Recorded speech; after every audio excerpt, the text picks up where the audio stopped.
ஒரு நிமிடம். இந்த வீடியோவை சாதாரணமாக ஸ்க்ரோல் செய்து பார்க்கவில்லை நீ.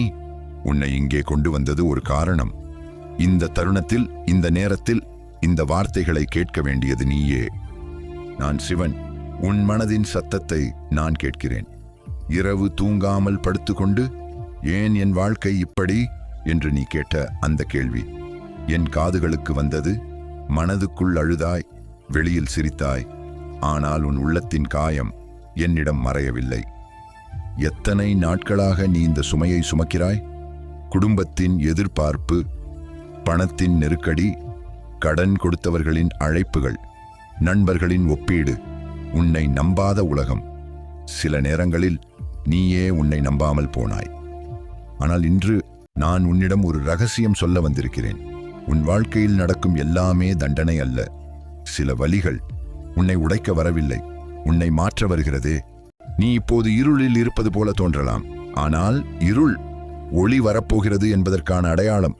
சொல். கடைசியாக எப்போது மன நிம்மதியாக சிரித்தாய்?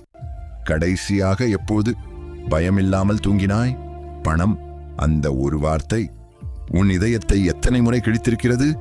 கையில் சம்பளம் வந்தாலும் கண நேரத்தில் மறைகிறது. எத்தனை திட்டங்கள், எத்தனை முயற்சிகள், ஆனால் ஏதோ ஒன்று தடுக்கிறது என்று தோன்றுகிறதா? கேள்.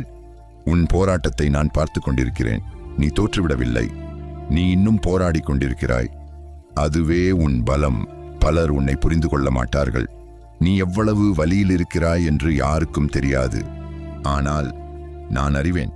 இந்த வீடியோவை இப்போது பார்க்கும்போது உன் கண்களில் கண்ணீர் இருந்தால் அது சும்மா இல்லை. இந்த வார்த்தைகள் உன் இதயத்திற்காக அனுப்பப்பட்டவை. ஒரு விஷயம் கேட்கிறேன். சமீபத்தில் ஏதாவது அடையாளங்கள் பார்த்தாயா? மீண்டும் மீண்டும் ஒரே எண், ஒரு கனவு, திடீரென கோவில் மணி சத்தம், அல்லது காரணமின்றி சிவனை நினைத்த தருணம்? அவை சாதாரணமில்லை. நான் அருகில் இருக்கிறேன் என்பதற்கான சின்னங்கள். ஆனால் ஒரு உண்மையை நீ ஏற்க வேண்டும். மாற்றம் வர பயம் வெளியேற வேண்டும். நம்பிக்கை திரும்ப வேண்டும்.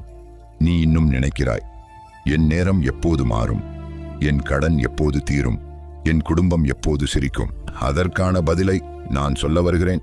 ஆனால் முதலில் உன் இதயத்தை திறந்து கேள். உன் வாழ்க்கையில் பணத்தடையை உருவாக்கும் அந்த மறைந்த காரணத்தை அடுத்த பகுதியில் சொல்கிறேன்.